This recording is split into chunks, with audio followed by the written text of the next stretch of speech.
Hey, this is Luke Simons with Salt Strong. In this video, we're going to cover how to skip a bait up underneath mangroves. We have a nice little mangrove line here. As far as lures, we have a soft plastic jerk bait.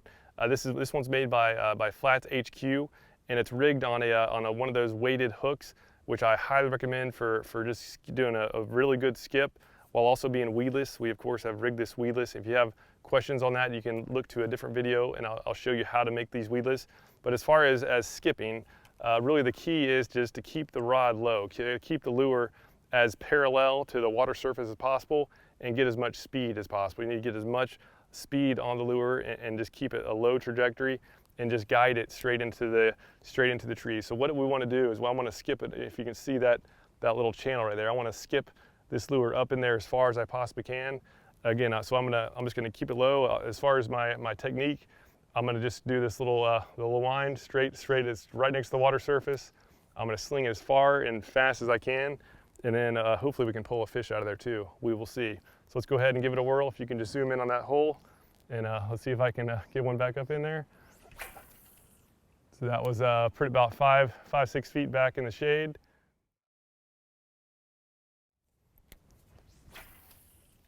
There we are. That was a really nice skip. It went all the way down to the very far back end. So now I'm just going to work it out of there. If I do get a strike, the fact that it's so far back there, I'm going to have to really get on it. But and that's a skip. We didn't get a strike there, but do that enough, you're going to catch a ton of fish.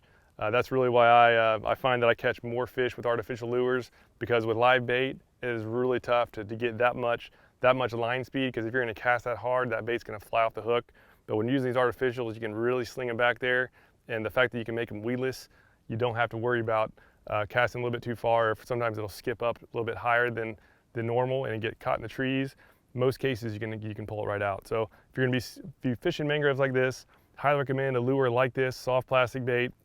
Get one of these little weighted hooks, make them weedless, and keep that line low. And as far as just getting very good at mangroves, you never really know which way the wind's going to be going. So some people, it's a handicap if all they can do is just cast from one side. I want to be able to turn quickly and do just as good from this way. So you need to do it forehand and backhand. So I've just done this enough where I can do it equally as well. I'm a little bit better doing it from the left side, but if you're going to do this a lot, highly recommend just practicing doing it both ways. That way you don't have to be worried, or you don't have to plan your route based on where you're comfortable with. Just be able to cast anytime you want, anywhere you want. All right, well, that was the tip for the day. If you have any questions at all, you can leave a comment down below. Otherwise, please do subscribe to our YouTube channel, but more importantly, subscribe to our website, which is saltstrong.com. We have just a weekly newsletter with great fishing tips, viral videos. You're gonna love it. Thanks for watching. Hope to see you again soon. There's something about the water that'll give you peace, all by yourself or with your family. Live salt strong and wear the line today.